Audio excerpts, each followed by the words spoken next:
Hola, ¿qué tal? Mi nombre es César Augusto Castro Pérez. Soy alumno de la licenciatura en Ciencias Políticas y Administración Pública en la Facultad de Ciencias Políticas y Sociales de la Universidad Nacional Autónoma de México. El trabajo que a continuación presentaré corresponde a la asignatura de Pensamiento Político Moderno a cargo de la doctora Adriana Plasencia Díaz, y el tema de la actividad es los principios o los postulados principales del liberalismo. Brevemente hablaremos que hay tres grandes influencias en el liberalismo, es decir, en tres naciones se da este fenómeno de manera muy importante después de la consolidación de los estados nacionales. Después de ese periodo, estamos hablando de siglo XV más o menos, o durante el siglo XV, que se empiezan a consolidar los estados nacionales en Europa, se da el fenómeno del liberalismo. Por primera vez, o surge en principio en Inglaterra, posterior a su guerra civil de los años 40 del siglo XVII, en el 1645, 1643, 1649 aproximadamente, y después de la Revolución Gloriosa unos años después.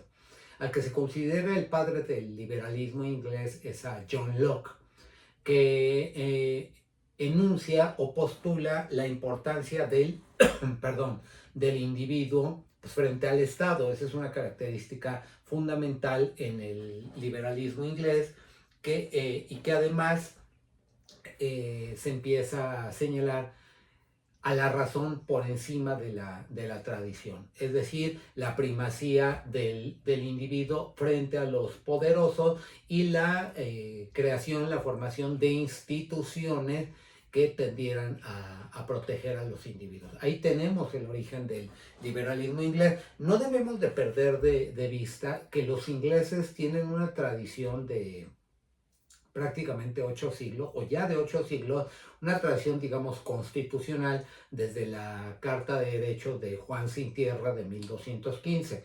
Los varones ingleses le arrancan esa Carta de Derechos al rey Juan Sin Tierra para que no fuera un monarca absoluto, es decir, que hubiera contrapesos. Entonces, ya hay todo ese antecedente en Inglaterra y desde luego empieza el pensamiento liberal, en este caso más bien en el plano político.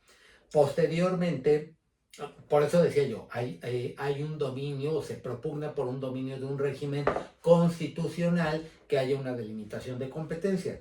Posteriormente vienen los escoceses, la escuela escocesa, pues encabezada por Adam Smith, el laissez-faire, laissez-passer, el dejar hacer, dejar pasar, que aquí refuerza el pensamiento liberal de John Locke, pero sobre todo en la parte económica. Aquí es cuando podemos distinguir propiamente al liberalismo como pensamiento político, como una ideología política, con el libre mercado que propugna Adam Smith, que sería ya propiamente el capitalismo. Liberalismo y capitalismo empiezan a ir de la mano.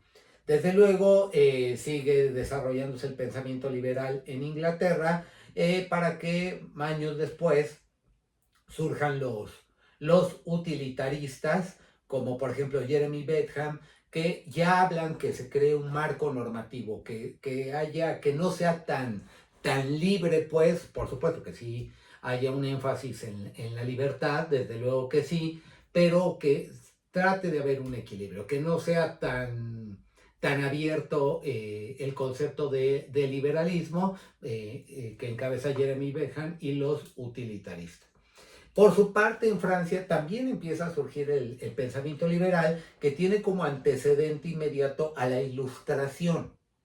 La Ilustración, bueno, por supuesto, tiene una influencia enorme que llega incluso hasta América, influenciando o siendo parte del pensamiento político de los libertadores de América. Ellos se ven influenciados también por ello. Bueno, en Francia la Ilustración es un antecedente del pensamiento liberal. Montesquieu, desde luego, es una enorme contribución con su teoría de la división de poderes, es decir, que haya un sistema de contrapesos, que se distribuye el poder, que haya una separación de poderes Es así como inicia la corriente liberal en Francia.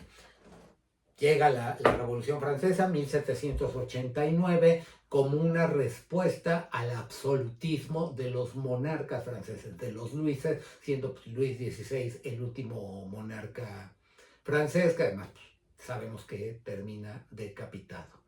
Viene la toma de la Bastilla y propugna la Revolución Francesa pues una monarquía limitada, más o menos como lo querían los ingleses, que haya un parlamento también libre, y dentro de los autores principales, además de Montesquieu, desde luego, está Madame de Staël, está Benjamin Constant, François Guizot y Alexis de Tocqueville, que este último, pues además viene a América a estudiar la república, la democracia norteamericana, la recién nacida o la nueva república norteamericana, lo cual lo maravilla a Alexis de Tocqueville en su libro La democracia en América, pues, queda muy impresionado de cómo este pueblo nuevo, de pocos años de su surgimiento, todo lo que logra crear. Alexis de Tocqueville se va muy maravillado de esto. Dentro de todo el pensamiento liberal francés, pues también se tiene en el centro al individuo. La Revolución Francesa y su Declaración de Derechos, por supuesto, tienen el centro al individuo, y también la propiedad privada. Es un concepto fundamental en el pensamiento liberal de todas las épocas, los ingleses desde luego.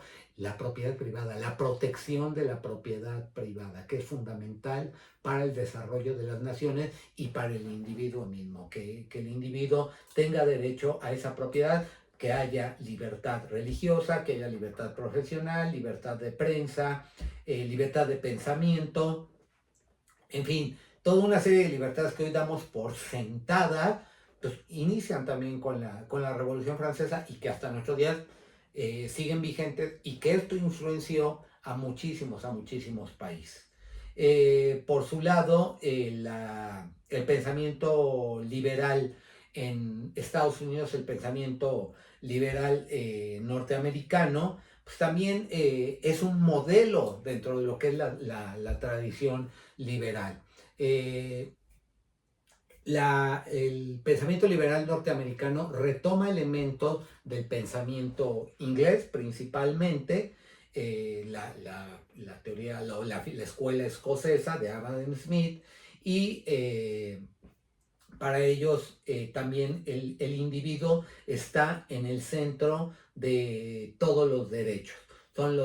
Tiene derechos naturales e inalienables, como se establece en su Declaración de Independencia de 1776. Desde luego, en la fundación de Estados Unidos, sus pensadores pues, tenían visiones diferentes, quizás a lo mejor más radicales, más moderadas. Son las posiciones que tienen, por ejemplo, Thomas Jefferson, James Madison y Alexander Hamilton. Pues todos ellos, además, presidentes de Estados Unidos, los primeros presidentes.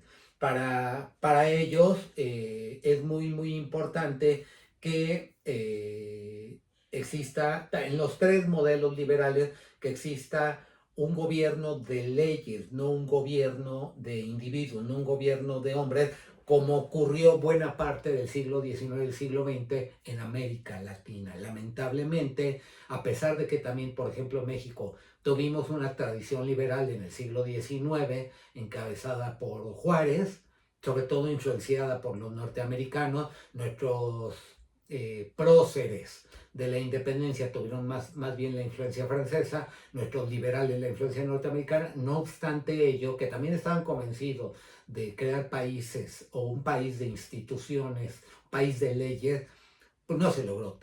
Muy lamentablemente no se logró consolidar en América Latina, cosa muy diferente en Estados Unidos, en Francia y en Inglaterra, que son la cuna del pensamiento liberal, que hasta la fecha sigue estando vigente en Occidente, en las repúblicas o en los regímenes constitucionales de Occidente. Por último, hay que señalar que en sus inicios liberalismo y democracia no iban precisamente de la mano, no necesariamente iban de la mano, porque en los tres casos, en el caso inglés, en el caso francés, en el caso norteamericano, el liberalismo era pensado, o la democracia, mejor dicho, era pensada como un sistema meritocrático. Aquellos individuos que tuvieran propiedades, que tuvieran estudios y que tuvieran propiedades, que tuvieran un patrimonio, pues eran los que tenían derecho a participar en los asuntos públicos, a votar. Pues eso excluía a analfabetos, a la gente pobre, excluía a los esclavos y a las mujeres.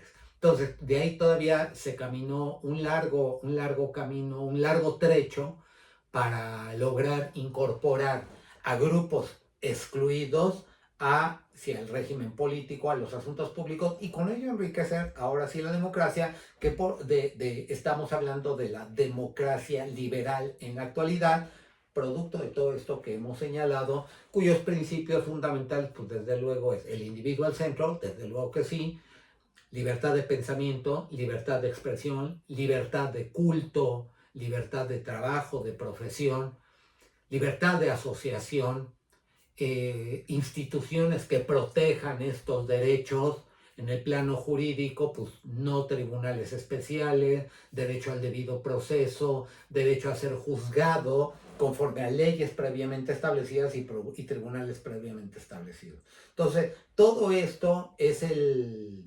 pensamiento liberal, la ideología liberal, y que, como habíamos dicho, gracias a Adam Smith, se vincula con el libre mercado, que sería el capitalismo.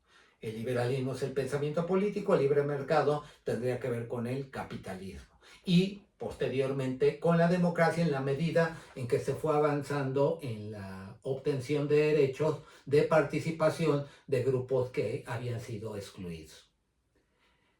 Esperamos que estas reflexiones hayan sido de su interés. Muchas gracias por su atención. Hasta luego.